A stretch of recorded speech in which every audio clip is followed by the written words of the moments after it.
revient. Au nom de Jésus, nous avons prié. Amen. Alléluia. Jean le chapitre 8, John chapter 8, verse 1 and 13. Mais je vais lire jusqu'à... Et puis je vais m'arrêter un peu pour que, voilà, on ne soit pas long, on va comprendre le contexte. Ok. Je vais lire le livre de Jean, le chapitre 8, à partir du verset 1 jusqu'à certains versets. Je vais m'arrêter parce qu'on n'aura pas vraiment le temps d'entrer dans les trucs. Jésus se rendit à la montagne des Oliviers. Jésus se rendit à la montagne des Oliviers. Mais dès le matin, il alla de nouveau dans le temple. Et tout le peuple vint à lui, s'étant assis, il les enseignait. Alors les scribes et les pharisiens amenèrent une femme surprise en adultère. Et la plaçant au milieu du peuple, ils dirent à Jésus, « Maître, cette femme a été surprise en flagrant délit d'adultère.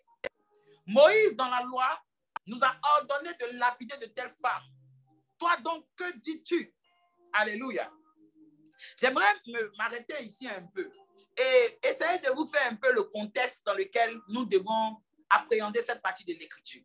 Vous devez comprendre un peu les différents scandales que Dieu fait exprès de produire. Nous sommes à une période où Dieu a l'habitude de fonctionner dans une manière. Nous sommes dans une période, dans un pays où ce n'est pas le fait qu'ils ne connaissent pas Dieu ni sa parole. Nous sommes dans un pays, dans un contexte où les gens ont l'habitude d'être en contact avec ce que dit la loi, c'est-à-dire la Bible de l'époque. Alléluia. Et si vous lisez, ou bien si vous faites des recherches, la Bible, le mot Bible qui vient de Biblia, veut parler d'un ensemble de livres, un ensemble de rouleaux, de plusieurs livres. Et on dit qu'il y a 33 livres de l'Ancien Testament et il y a 27 livres du Nouveau Testament, si j'ai bien compté. Donc, quand vous regardez par exemple l'Ancien Testament, il y a beaucoup plus de livres qui ont été admis dans l'Ancien Testament que le livre dans le Nouveau Testament. Mais notre problème aujourd'hui, ce n'est pas d'abord le Nouveau Testament.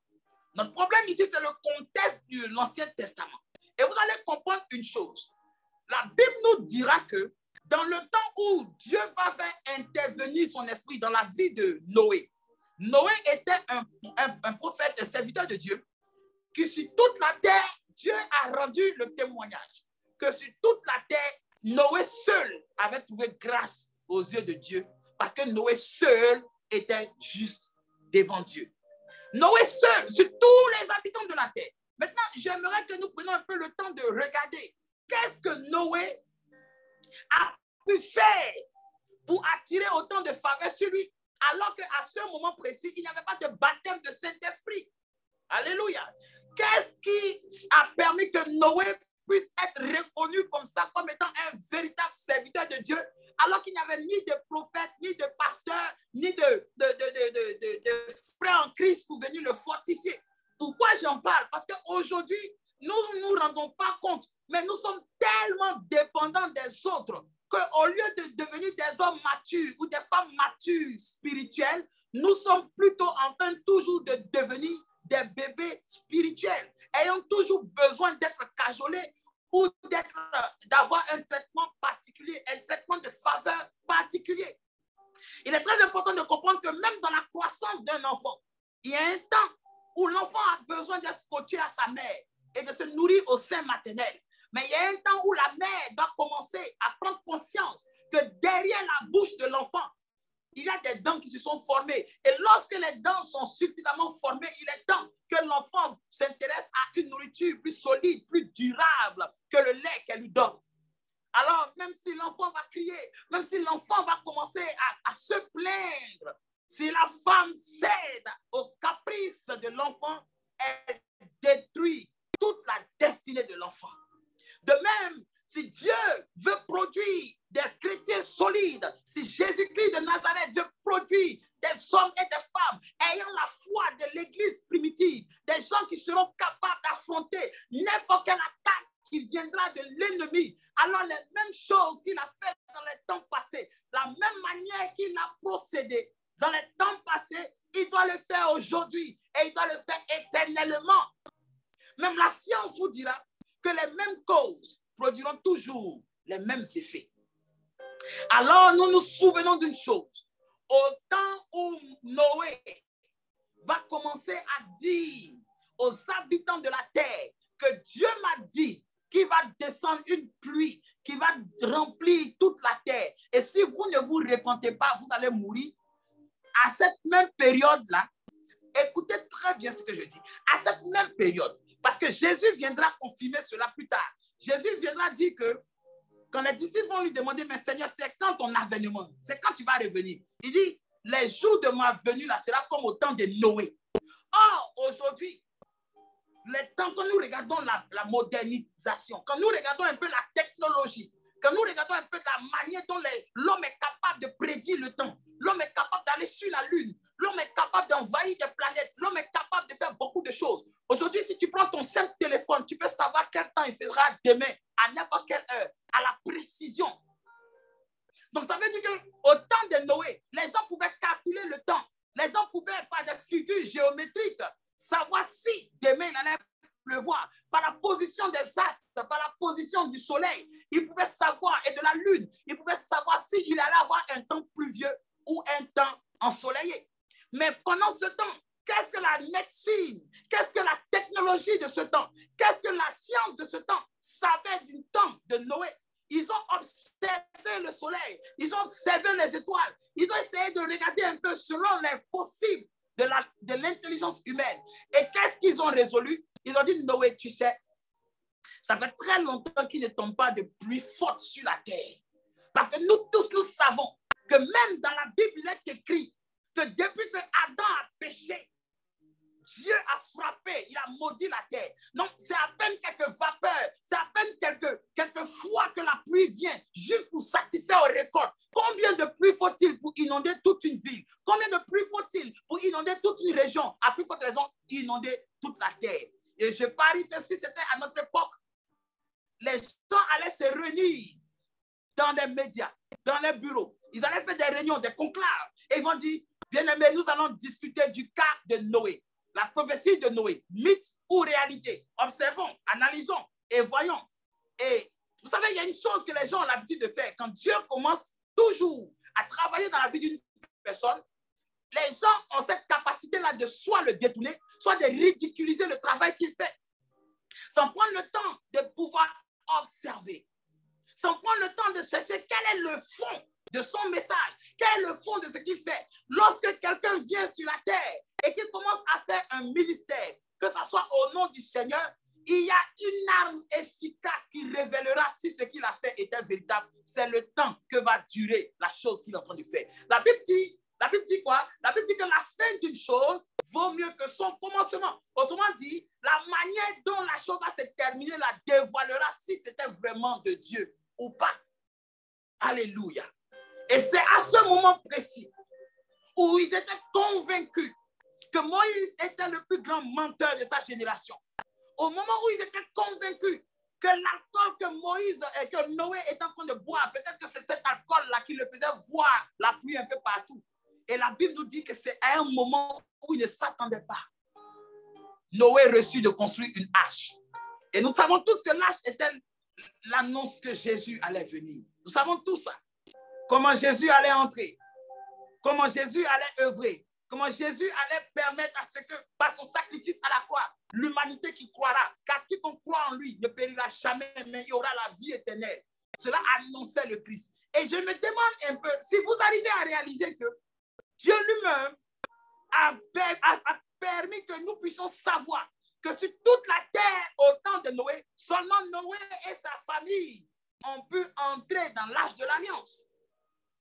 C'est-à-dire que les gens de cette génération étaient convaincus que la spiritualité qu'ils avaient était la véritable. Et vous savez, quand on est convaincu d'une chose, on a des signes qui nous confirment. On a des sensations qui nous confirment que c'est la vérité. On a des credos sur lesquels nous pouvons nous appuyer pour dire, wow, cette doctrine, j'y crois. Oh oui, j'y crois. Sûrement que des gens sont tombés en transe, mais pour dire, wow, j'ai prié et j'ai vu un ange. Et l'ange m'a dit, n'écoutez pas Noé, c'est un sorcier. Mais personne n'a pris le temps d'analyser. Analysons un peu. La Bible nous dit que dans le temps de Lot, lorsque Dieu va envoyer les anges pour aller déloger Lot, les anges vont dire à Lot, prends tout ce qui t'appartient, femme et enfants, et quittez le secteur. Parce que Dieu va gâter le secteur. Amen. Je vais parler comme un Ivoirien. Dieu va faire vraiment descendre le feu. Et la Bible nous dira que les filles de Lot sont allées dire à leur mari que notre Dieu a envoyé des anges. Ces anges-là sont venus pour détruire l'endroit. Mais il nous donne la capacité, à cause de Lot, de quitter l'endroit et d'avoir la vie sauve. La Bible dit que les maris des filles de Lot ont pensé que les femmes sont en train de plaisanter. Pourquoi? Parce qu'elles prêchaient un message qui ressemblait à de la plaisanterie. Amen. Noé prêchait un message qui ressemblait à de la plaisanterie. Pourtant, c'était la vérité. Pourtant, c'était ce qui devait sauver. Pourtant, c'était la manière dont Dieu avait choisi de se révéler. Le problème, c'est que ce n'est pas que le monde rejette l'évangile qui est un problème, mais quand c'est ceux qui sont supposés être dans le plan de Dieu, ceux que Dieu veut sauver, ceux que Dieu n'a jamais fermé sa porte pour eux, pour qu'ils soient ses enfants, mais qui choisissent librement de ne pas écouter, parce que cela ne ressemble pas à la manière dont ils sont habitués de voir Dieu agir. La manière dont ils sont habitués de voir Dieu opérer. La manière dont ils sont habitués. Regardez un peu le culte aujourd'hui. Regardez un peu la manière dont nous faisons l'adoration aujourd'hui. On a beau clamer haut et fort que nous n'avons pas les mêmes adorations que les autres églises, mais pourtant les programmes se ressemblent. Ah oui, les programmes se ressemblent. Dans les églises, on commence toujours par, on va confesser nos péchés. On commence aussi par confesser les péchés. Même si tu veux faut commencer, même si tu veux faut terminer, il y a un moment où on confesse les péchés. Dans les autres églises, l'adoration se passe, il y a une musique qui passe. Amen. Et les gens chantent, n'est-ce pas? Les chanteuses chantent, elles sont contentes. Alléluia. Amen. Je ne suis pas contre ça. Mais regardons un peu la Bible. Amen. Permettez-moi un peu de regarder la Bible. Regardons un peu la Bible. La Bible dit que tout ce qui doit être fait, essayez de couper votre micro là. Voilà, je vais couper vos micros. Merci. Et regardons un peu la Bible. Je n'ai pas dit qu'il faut écouter David, mais écoutons un peu ce que dit la Bible. La Bible va nous dire, dans le livre de l'Apocalypse, à partir du verset 4 et du chapitre 4, la Bible va nous dire que Jean va être appelé dans le ciel. Et vous savez que Jésus a dit à ses disciples, je vais vous montrer comment vous devez prier. Nous sommes d'accord. Alléluia. Et Jésus est venu d'une façon étrange. Et il va enseigner une prière tout aussi étrange. Alors que cette prière était la prière qui ouvrirait les cieux. Cette prière était le modèle que Dieu voulait. Mais en ce moment précis, cela ressemblait encore à de la plaisanterie. Cela ressemblait encore à quelque chose qu'il fallait fouler aux pieds. Je me demande si nous sommes encore une génération qui a cette conscience que même la plus petite chose qui nous arrive, même le plus petit enseignement qui arrive, même le plus petit modèle que Dieu envoie dans notre vie a pour but de nous rapprocher de la vérité, de nous rapprocher du salut authentique et originel. Est-ce que nous avons conscience que même si nous ne sommes pas capables de comprendre l'explication de nos songes, de comprendre comment nous devons devenir de grands serviteurs, de grands servants de Dieu, mais il y a une chose qui est sûre, c'est qu'il y a des révélations que Dieu envoie, il y a des manifestations que Dieu envoie pour nous garantir que nous sommes véritablement sur le chemin de la connaissance véritable de la vérité. Et Jésus va dire cette prière. Jésus dit quand vous priez, dit notre Père qui est dans les cieux, que ton nom soit sanctifié, que ton règne vienne. Maintenant, il va dire quoi? Que ta volonté soit faite sur la terre comme elle est faite dans le ciel. Il dit quoi? Ta volonté qui est faite dans le ciel, là. C'est ça qui doit être fait sur la terre. Alléluia, je sais que vous serez d'accord avec moi. La volonté de Dieu qui est faite dans le ciel doit être produite sur la terre.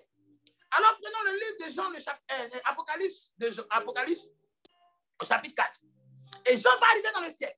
Et Jean va assister d'abord à plusieurs visions qui vont vraiment le choquer. Parce que par rapport à un être humain qui n'avait jamais vu en dehors de ce que les Écritures de l'époque disaient sur les anges, ce que les Écritures disaient sur l'adoration, comment le temple devait être établi, où on devait placer la table de propitiation, où on devait placer la cuve des reins, où on devait placer le lieu saint, le lieu très saint, tout ça. Quand Jean arrive dans les cieux des cieux, quand Jean voit tout ça, il est vraiment choqué. Et il y a une chose qui nous intéresse. Jean arrive dans le ciel et il va voir des anges qui adorent le Seigneur. Tout le monde se prosterne. Mais il va voir une catégorie spéciale d'anges. Et ces anges, la Bible nous dit Écoutez-moi bien. La Bible nous dit que ces anges ne font que crier nuit et jour. Saint, Saint, Saint est l'Éternel des armées. Et toute la terre lui rend la gloire. Saint, Saint, Saint est l'Éternel des armées. Tu as dit notre Seigneur Adonai de recevoir l'honneur, la gloire et la puissance. Voilà ce que l'adoration que Jean a entendu dans le ciel. Voici ce qu'il a vu. Il n'a pas vu des chantres qui ont pris des instruments de musique, qui ont chanté « Je rappelle à Dieu, alléluia ». Il n'a pas vu ça. Il a vu simplement une catégorie d'anges qui avaient une certaine présence, une certaine signification, mais qui étaient proches du trône de Dieu et qui ne faisaient que dire matin, midi, soir « Saint, Saint, Saint est l'Éternel des armées ». Celui qui était, qui est et qui vient.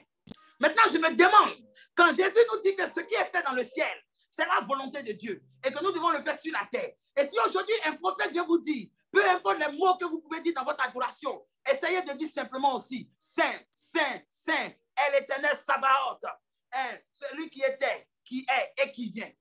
Comment cela sera vu aujourd'hui? Et le thème d'aujourd'hui, c'est « Et Jésus vint ». Ils étaient dans une nation qui avait l'habitude d'avoir une manière de penser de Dieu. Ils étaient dans une religion où ils étaient convaincus que tout ce qui était écrit était vérité. Et en vérité, beaucoup de choses qui étaient écrites dans la loi de Moïse étaient vérité. Mais qu'est-ce que cela a produit? Aujourd'hui, nous devons nous poser une question. Qu'est-ce que notre spiritualité a produit? Quel est l'exemple de Christ qu'on donne dans l'humanité? Savez-vous que même l'homme le plus pieux de la terre, même la femme la plus pieuse de la terre, si elle n'a pas une bénédiction pour la terre, si elle n'a pas un sujet par lequel Dieu peut transformer la vie des gens, à quoi lui aurait servi sa spiritualité? Jésus était saint. Jésus était pur. Et pourtant, la Bible dit, il s'est fait malédiction pour que nous héritions de sa bénédiction. Alors, regardez un peu comment le verset va commencer. Jésus s'est rendu à la montagne.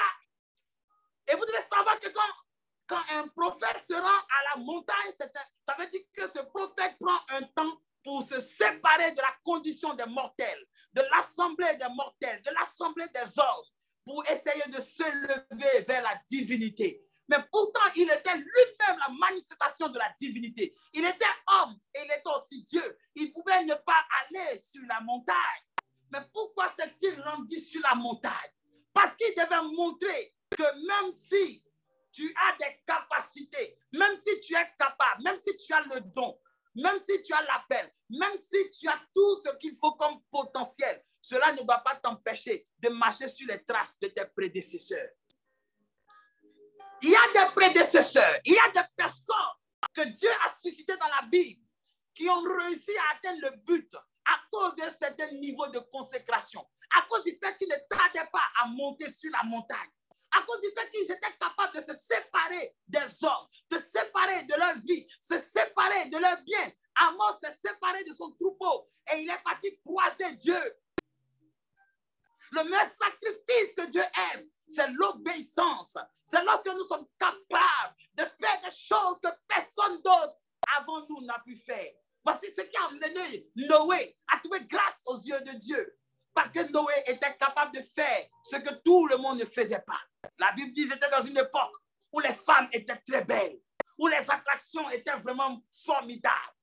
Mais la plus grande attraction de Noé, c'était de servir le Seigneur. La plus grande beauté que Noé recherchait, c'était que l'amour de Dieu se révèle pour l'humanité. Alors Dieu a vu que Noé aimait vraiment les hommes. Malgré l'impudicité, malgré le fait que ces hommes faisaient le mal, Noé avait aussi un amour particulier pour eux. Pourquoi? Parce que personne ne peut véritablement aimer Dieu et ne pas aimer le pécheur. Parce que la Bible dit, Dieu aime le pécheur, mais il rejette le péché. Dieu aime le pécheur, mais il rejettera le péché. Mais Dieu aime le pécheur. Et quand ils ont attrapé la femme en flagrant délit, la première des choses qu'ils ont pensé à faire, c'était déjà écrit depuis des centaines d'années. Avant que Jésus va venir faire son ministère, pourquoi ils n'ont pas attendu que Jésus ne vienne faire le ministère pour lui poser la question?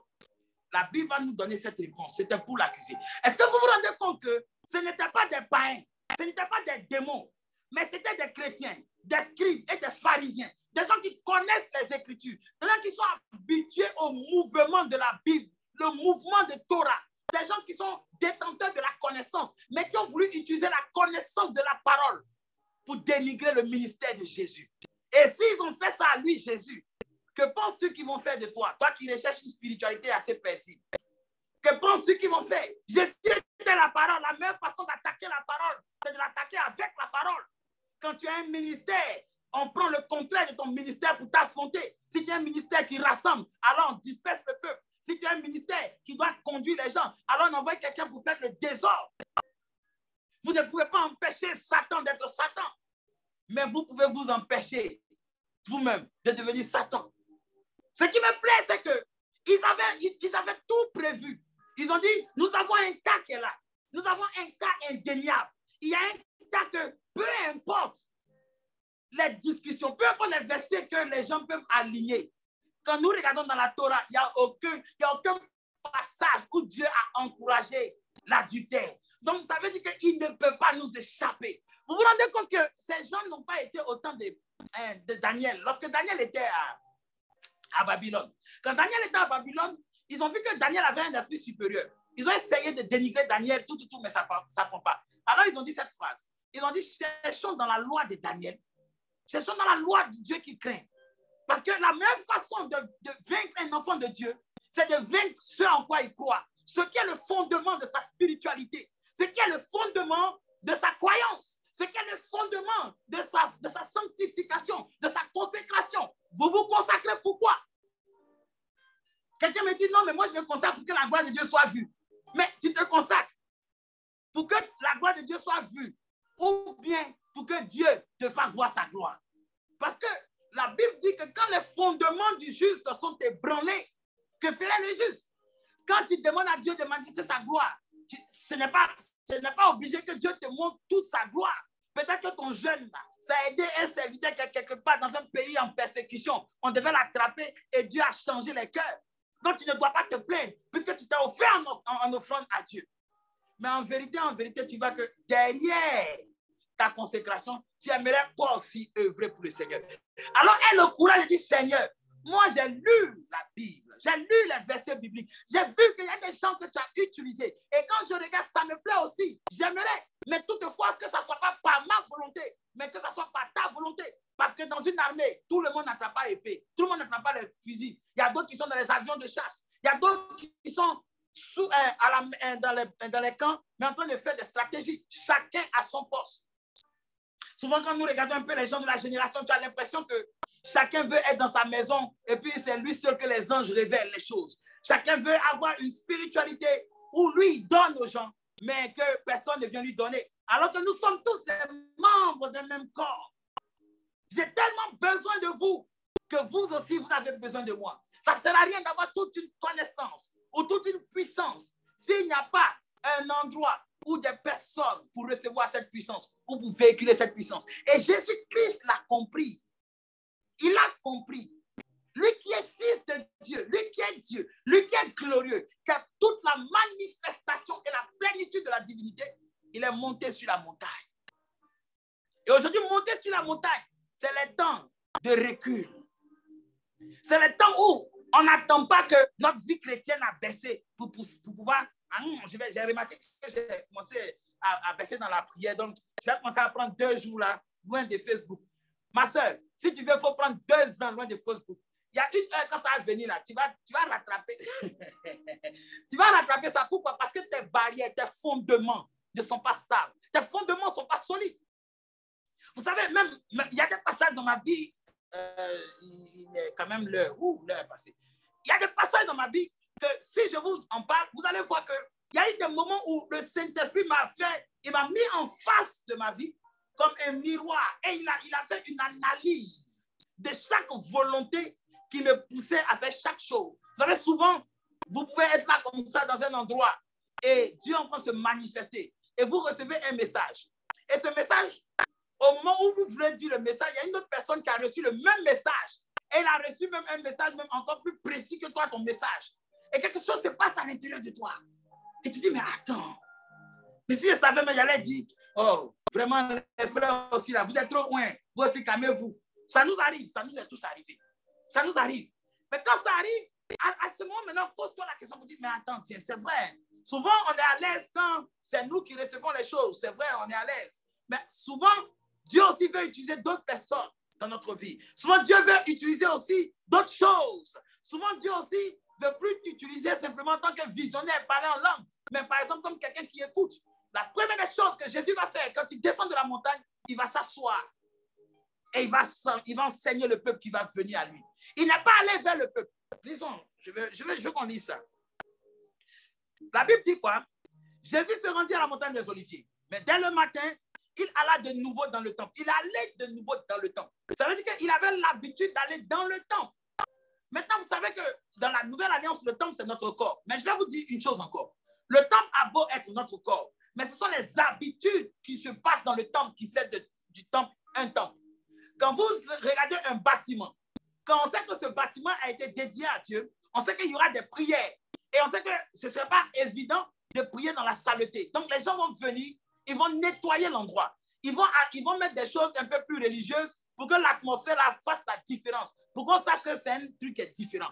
Maintenant, si on veut l'appliquer à notre corps, ton corps est peut-être un temple de façon, je veux dire, la façade, on voit que c'est un temple.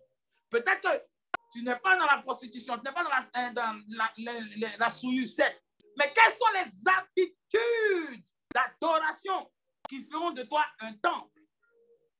Jésus savait que son corps était déjà un temple. Voici pourquoi il montait sur la montagne.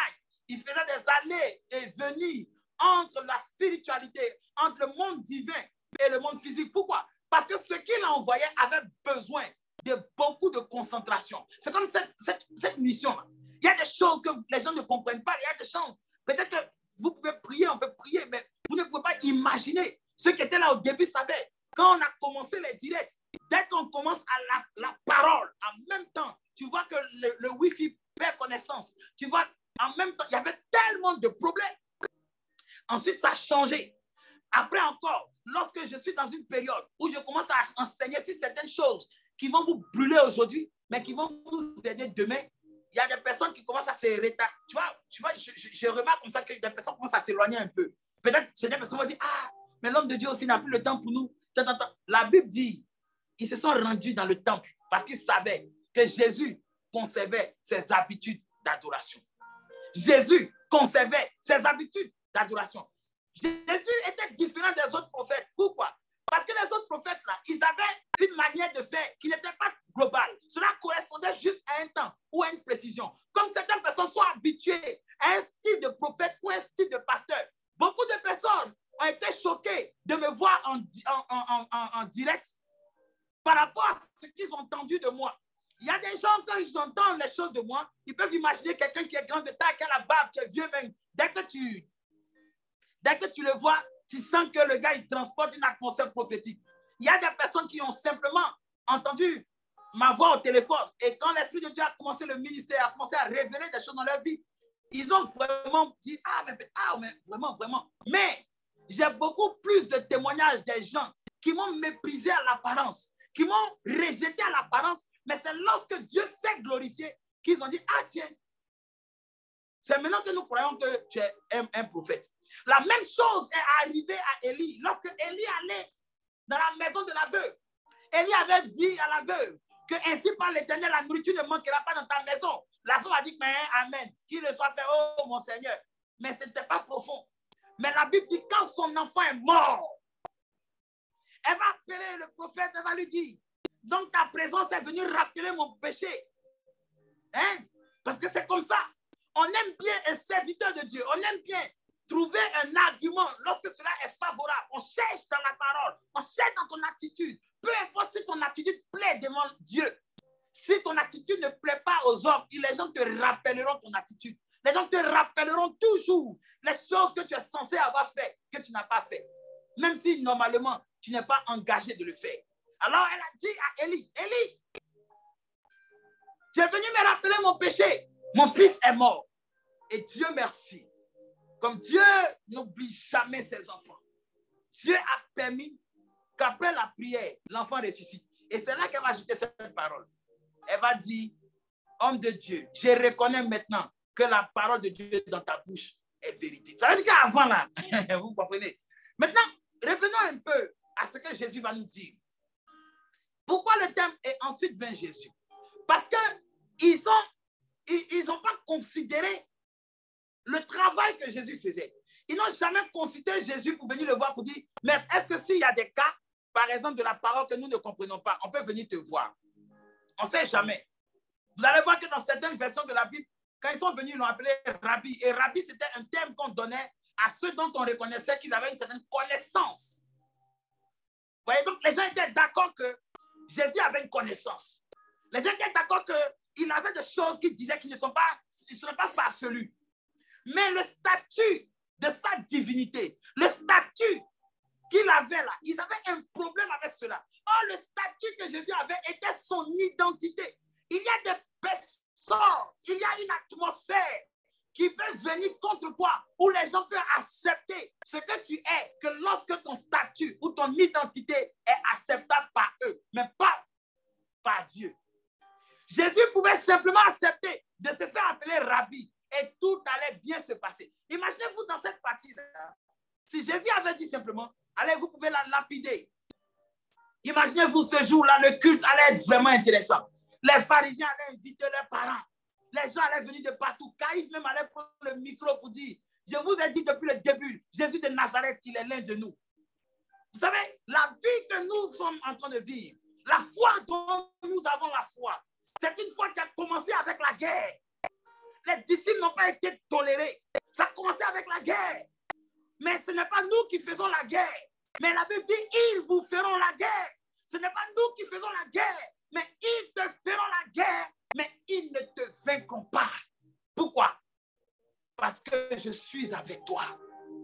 Ils ont pensé qu'ils avaient affaire à quelqu'un qui recherchait tellement la foule, qui recherchait tellement à avoir un maximum de fidèles, un maximum de connaissances qui le suivent, sans tenir compte du fond véritable de sa mission. Quelqu'un qui serait prêt même à devenir malédiction, pourvu que la mission pour laquelle il a été envoyé se manifeste. Il ne savait pas qu'ils étaient en face de quelqu'un qui n'allait jamais se laisser distraire par les belles paroles. Et Jésus est venu. Ils sont allés vers lui. Oh, peut-être quand il était dans la montagne, peut-être sur la montagne, ils ne pouvaient pas avoir accès à lui. Donc, ils ne savent pas si leur plan va marcher. Ils se disent, mais il y a des prophètes qui sont venus, il y a des gens qui sont venus avant Jésus. On a vu, là, ils ont fait tous les bruits. Voilà. Mais quand Jésus, lui, il est venu, quand Jésus vient, il vient montrer la différence. Vous savez, cette prédication doit vous faire savoir que si vous êtes vraiment de Dieu, il y a une chose dont vous devez vous-même être convaincu. Vous devez vous-même être convaincu que vous êtes de Dieu et que ce que vous faites est vraiment de Dieu. Parce que si vous-même, vous n'êtes pas convaincu, ne comptez pas sur les autres pour être convaincu pour vous. Ne comptez pas sur les autres. La Bible nous dit que quand Jésus allait à la piscine de Bethesda, il a dit au paralytique, veux-tu être guéri? Est-ce qu'il lui a demandé, veux-tu que quelqu'un t'aide à rentrer dans l'eau? Il lui a dit, veux-tu être guéri? Parce que la foi commence par soi-même. La conversion commence par soi-même. Le témoignage commence par soi-même. La multiplication que tu veux, c'est par toi-même. Si tu as assez d'éléments productifs dans ta vie chrétienne, dans ta vie spirituelle, tu vas voir que ta spiritualité va toujours prendre de l'ampleur. Jésus dit, le royaume des cieux est comme une graine. Elle a été plantée dans une terre fertile. Qu'il pleuve, qu'il ne pleuve pas, elle va grandir. Pourquoi? Parce qu'il y a assez de semences dans la terre et il y a assez de semences dans la graine. La seule chose qu'il doit avoir, c'est la mort véritable et la fécondation véritable. La transformation véritable. Pas une transformation partielle, une transformation véritable. Certaines personnes chantent trop de doctrine, ils chantent trop de bouche. À peine tu as été convaincu que tel verset qui t'a été prêché est vrai, tu croises une autre personne qui te dit ça là c'est faux. Tu dis ah, ça fait ça même quand il a prêché, mais moi j'ai vu que c'était bizarre. Quel genre de chrétien es-tu? Quel genre de personne es-tu? Et tu veux être stable. Tu ne seras pas stable. Cherche d'abord. Qu'est-ce qui t'empêche toi-même d'être lucide dans ton adoration? Qu'est-ce qui te fait douter tant? Qu'est-ce qui te rend si défaillant? Jésus était chaque fois en présence de Dieu. Il avait lui aussi besoin du Saint-Esprit. S'il vous plaît, éteignez le micro, s'il vous plaît. Hein? Alléluia. Jésus avait tellement besoin du Saint-Esprit parce qu'il savait que ce n'est pas simplement la force qui travaillait. Ce n'est pas simplement le fait de prêcher la parole, mais c'est d'être vigilant et de ne rien laisser au hasard. Il était venu pour être la lumière du monde. Mais si la lumière brille une partie et laisse une partie, ce n'est pas la lumière du monde, c'est la lumière d'une partie du monde. Souvent, prenez conscience que ce que Dieu attend de vous, vous devez savoir quelles sont les structures de chaque pensée que Dieu attend de vous. Est-ce que vous vous rendez compte que chaque prophétie qui est sortie de la part de Dieu et qui vous a été confirmée au moins 2 fois, vous avez la responsabilité de tout faire pour que cela s'accomplisse? Est-ce que vous savez ça? Comment? C'est simple. Tu as un champ. Le champ est fertile. Et puis, on te confirme que ce champ-là, si tu plantes cacao, EVA, café, canne à sucre, tu vas avoir des récoltes doublées. Tu dis amen. Tu ne vas pas défricher le champ. Ce sont les anges qui doivent venir défricher le champ. Jamais. Si Jésus dit, je suis la lumière du monde, et qu'on lui envoie des cas, et que là où il y avait des ténèbres, c'est pourquoi Dieu a envoyé la lumière.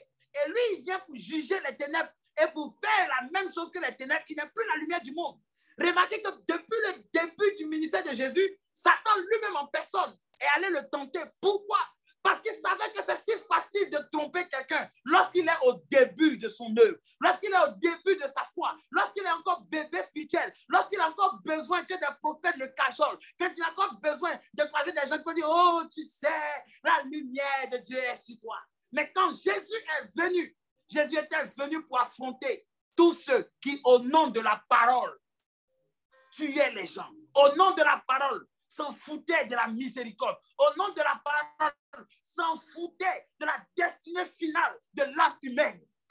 On ne connaît pas si cette femme-là est partie à l'église ou pas. On ne connaît rien d'elle. La seule chose que nous savons, c'est qu'elle a été attrapée en flagrant délit d'adultère. Mais pourtant, la loi de Moïse dit, c'est les 2 personnes qu'on attrape en train de faire l'adultère, l'homme et la femme. C'est les 2, on doit lapider. Mais pourquoi c'est la femme qu'ils ont prise pour envoyer devant Jésus? Pourquoi toujours il faut instrumentaliser la femme? Parce qu'il y a des gens qui eux-mêmes, peu importe les paroles, peu importe les positions, peu importe les prédications qu'on va leur donner, ils sont déjà convaincus qu'ils sont les plus faibles, ils sont les plus martyrisés. Pourtant, la Bible dit, vous n'avez pas lutté jusqu'au sang. Il y a des personnes qu'on poursuit actuellement. Le seul fait qu'ils sont chrétiens, on les frappe, on les égorge, on les évente. Mais toi, on t'insulte simplement la prière. On te critique simplement. Homme de Dieu, je suis fatigué. On va faire des prières là, même c'est bon. Je pense que je vais prendre du repos. Voilà, simplement. Ah! Si Jésus disait, bon, les gars, je suis fatigué, je pense que je vais prendre un peu de repos. C'est qu'elle peut mourir. Quand je vais me ressusciter là, je vais la ressusciter. Il n'y a pas de raccourci. Ensuite, Jésus vient. Quelqu'un qui n'avait pas été. Il n'avait pas été programmé par les hommes. Et si même les hommes avaient décidé de le programmer, et si même les hommes avaient décidé d'accepter sa mission, il y aura toujours une confrontation. On essaiera toujours de l'amener à faire des choses qui vont soit attirer un certain nombre de personnes. On dira oui, mais ce gars, il prêche sur la sanctification. Moi, je le suis. Parce que dans la Bible, moi, c'est la partie de la sanctification qui me plaît. Un autre dira, ah non, il prêche sur l'onction. Moi, c'est la partie là qui me plaît. Mais bien aimé, quelqu'un qui est venu de la part de Dieu, il ne prêche pas ce que tu aimes. Il prêche ce qui vient de Dieu. Et il tranche, même si cela n'est pas en adéquation avec ce que tu crois. Et c'est le temps maintenant, quand tu prends le temps pour regarder. Mais ce gars, je l'ai connu. J'ai pris le temps d'observer ces choses. Et je regarde quels sont les fruits qu'il manifeste. C'est avant ça, tu peux venir maintenant vers lui pour lui dire, bon, homme de Dieu, vraiment, j'ai pris le temps de t'analyser, j'ai prié tout. Et j'ai vu un peu l'optique dans laquelle tu veux nous mettre. Mais est-ce que l'optique que j'ai vue là, est-ce que c'est ça? Parce que je pense que tant. Et quand vous finissez de parler, en fonction de ça maintenant, tu peux envoyer chaque cas devant lui. Ils n'ont jamais consulté Jésus sur les trucs de Moïse. Mais ce jour-là, la Bible dit, ils sont venus et ils disent, voilà, Moïse nous a ordonné. Lui qu'on croit en lui là, voilà la prédication qu'il a donnée. Et depuis des décennies, cette prédication-là, personne n'a contesté cela. Ça a toujours été fait. Israël a été déporté en Babylone. Israël est revenu. Mais malgré tout ça, là, ça a subsisté. Vous pensez pendant combien de temps il y a certaines prédications, vous avez reçu à peine 2 mois, 3 mois. Est-ce que cela a subsisté dans vos cœurs? Est-ce que cela a porté Quand on regarde le bilan des 40 vidéos de l'année 2021, quelle est la transformation que tu as remarqué qui est stable, que l'ennemi ne peut pas te faire vaciller dessus? Souvent, je regarde, il y a des faux prophètes. Quand tu es en face de si tu veux les juger sur l'onction, tu es perdu. Parce que Jésus n'a jamais dit que vous les reconnaîtrez par les dons qu'il manifeste, mais plutôt par les fruits. Or, pour voir un fruit, pour connaître la nature d'un fruit, pour connaître la nature d'un arbre qui a ce fruit, il faut prendre le temps pour observer l'arbre. C'est l'arbre, quand ça a produit. Si le fruit de l'arbre ne ressemble pas à la nature de l'arbre, c'est là qu'il y a un problème. Exemple, qu'est-ce que cela veut dire? Vous savez, par exemple, tu peux prendre un arbre d'orange. Et sur l'arbre d'orange, là, sur une branche de l'arbre oranger, tu vas casser la branche. Et tu prends une branche de citronnier. Et tu viens greffer à l'arbre de l'oranger. Tu viens casser une autre branche. Tu prends peut-être une branche de manguier. Et tu viens greffer à l'arbre du manguier. Et tu laisses le temps faire. Tu vas voir que sur le même arbre, il y aura sur les branches d'oranger des oranges. Sur la branche de citronnier, des citrons. Et sur la branche de mangue, il y aura de la mangue. Pourtant, eux tous là, c'est le même arbre qui leur a donné la sève et la vie. Donc, quand vous regardez une doctrine, quand vous regardez un serviteur de Dieu, quand vous écoutez Jésus, la doctrine de Jésus ne se manifeste pas dans votre vie lorsque vous avez les dons spirituels qui se manifestent. La doctrine de Jésus se manifeste dans votre vie lorsque vous devenez capable de manifester les fruits de la nature de Jésus. Lorsque la divinité de Christ commence à vous envahir, lorsqu'il y a une transformation, une différenciation entre votre véritable nature qui s'ébranle peu à peu pour faire part à la nature divine. La Bible nous dira, ils sont venus voir Jean le Baptiste en prison. Ils ont dit, Maître, l'homme que tu as baptisé au Judée, il attire beaucoup plus de disciples que toi. Et Jean, dans la souffrance, il a dit, il est important pour moi que je diminue pour que lui, il devienne grand. Pourquoi? Parce que quand Jésus est venu, Jésus était la réponse qu'il fallait pour devenir ce qu'il faut en Dieu. Alléluia. Je vais m'arrêter ici parce que nous ne devons pas dépasser 20h, 20h30. Amen. Je vais m'arrêter là, ça sera 20h30 dans 5 minutes. Et le dimanche prochain, si le Seigneur permet, on va continuer. Parce que nous sommes là dans la parole. Nous sommes là pour qu'il y ait des orientations. Dans le mois de février, nous allons commencer ce que j'appelle le printemps prophétique. Quand le printemps prophétique arrive, ce sont les moments où je suis en train de faire uniquement que les domaines de la prophétie. Pour pouvoir entrer dans les domaines de la prophétie, je dois encore former certaines personnes. Mais avant cela, il faut que nous soyons paramétrés sur les réalités bibliques. Que le Seigneur nous bénisse. J'ai déjà mis l'enregistrement de cet enseignement-là. Donc, ça sera disponible sur la page YouTube pour toi qui es abonné. Donc, que le Seigneur te garde. Que le Seigneur te bénisse. On va baisser la tête, je vais prier. Seigneur, à ce moment où nous sommes arrivés, nous nous rendons compte que nous avons d'abord un travail à faire en nous. Parce qu'il y a des choses pour lesquelles tu es venu. Et c'est pour cela que tu veux solidifier ton amour, ta présence, ta connaissance en nous. De sorte que nous ne soyons plus en train de balloter.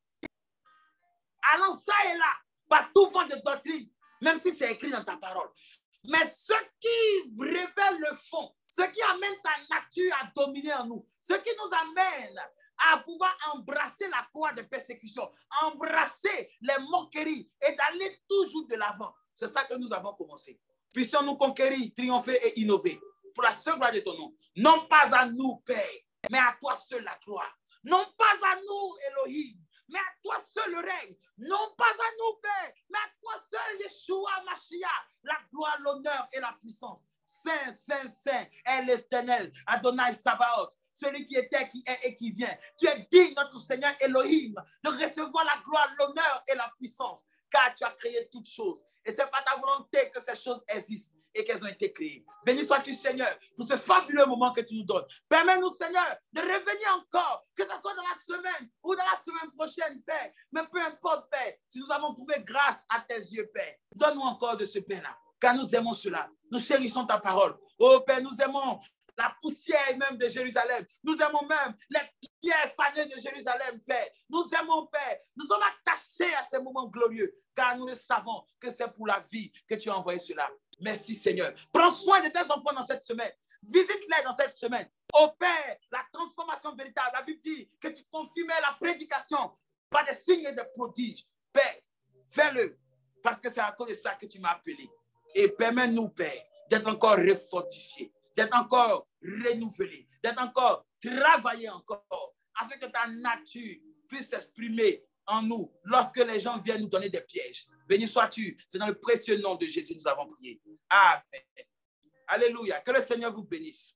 Que sa grâce soit bonne dans votre vie. J'ai été très, très heureux de faire ce moment-là avec vous. Et on garde le contact. Alléluia. Amen.